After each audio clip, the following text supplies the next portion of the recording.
Problem 33. Evaluate this integral by a given transformation. And the region is bounded by 4 curves there that we have to sketch.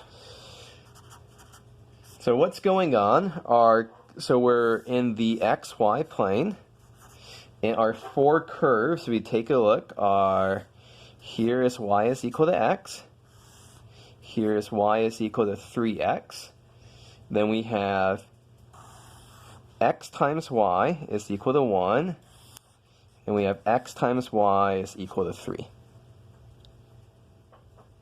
So this is the region we're integrating over. Obviously quite a nasty region to integrate over. And we are given g of uv. So x is u over v, that's x, and y is just v itself. Okay, so we've got a couple of things to do here. In no particular order, let's just calculate out the Jacobian, because we'll know we need that. So the determinant here, so let's see, that we need the u derivative of x is 1 over v. The v derivative of x is minus u over v squared. The u derivative of y is 0, the v derivative of y is 1. The determinant is this times this minus 0. Our determinant is 1 over v here. That's our Jacobian. Okay, another thing we have to do is that we have to ask, what's going on in the UV plane? What's going on in the UV plane? So, xy is equal to 1. Well, let's plug in. X is u over v. Y is v.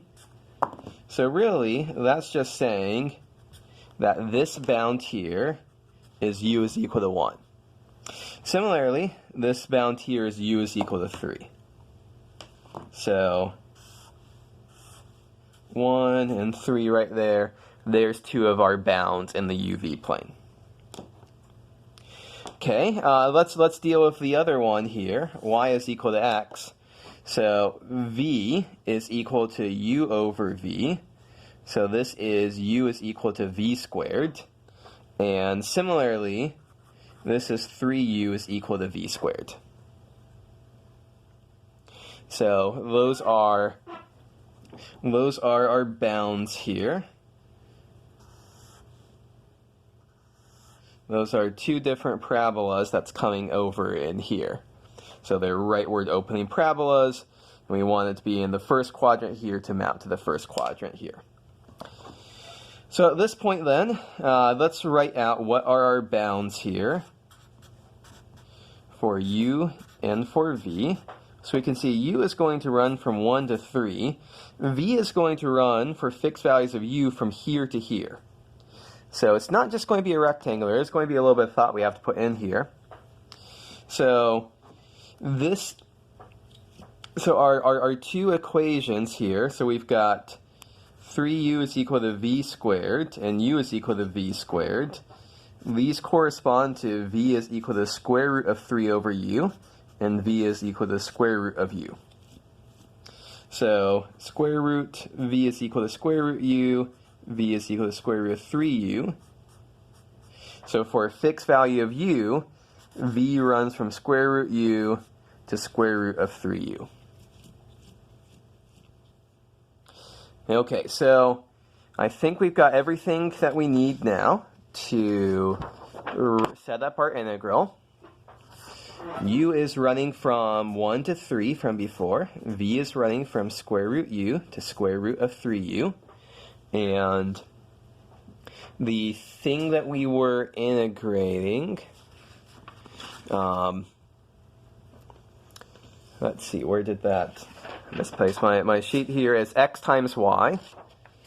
I guess on the previous paper I can just do x times y is, well, that is just u as we established before.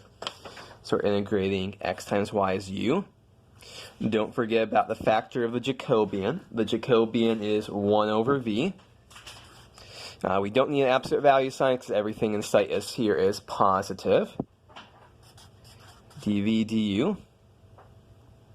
And so now we have to do this integral. So the integral of 1 over v, of course, is natural log of v. You plug in from square root 2u to square root 3u. So we end up with natural log of square root of 3u minus the natural log of square root of u. So at this point, we can combine these by properties of, oops, what am I forgetting here? Forgetting that factor of u. Okay, so I got excited here because we can combine these logs together. So log of this minus log of this is log of square root of 3 over square root of 3u divided by square root of u. And the square roots of u cancel.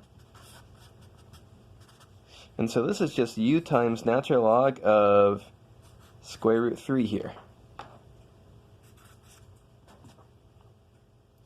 So so now we just integrate u between 1 to 3. U squared over 2 times natural log square root 3. U from 1 to 3.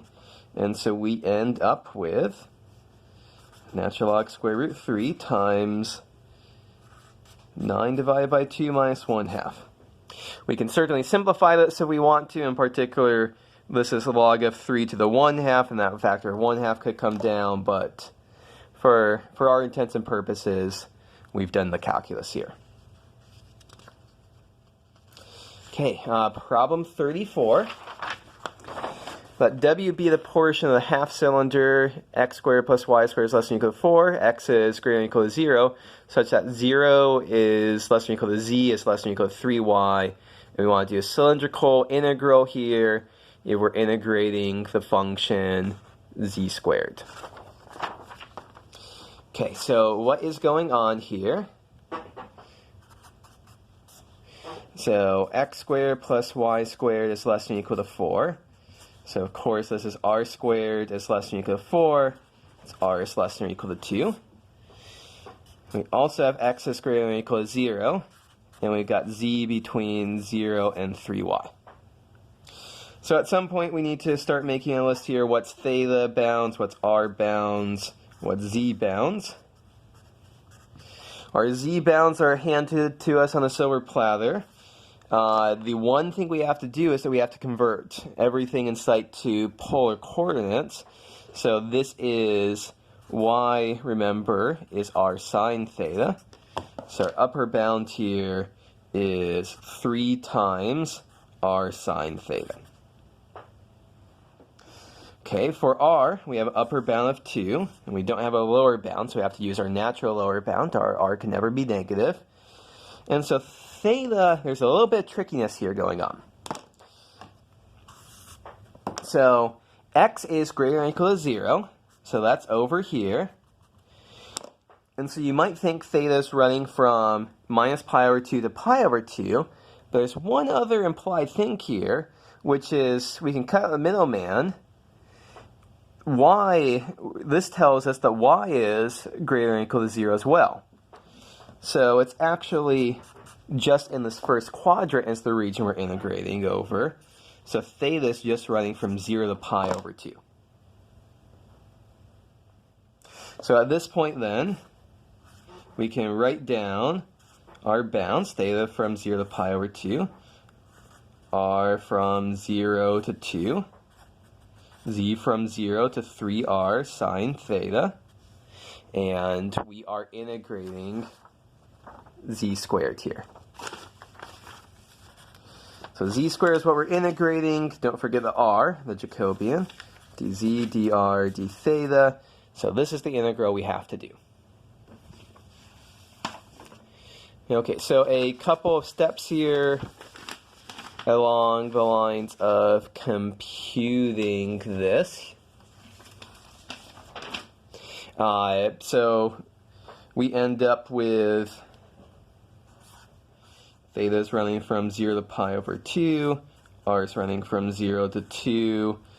This becomes a z cubed r divided by 3.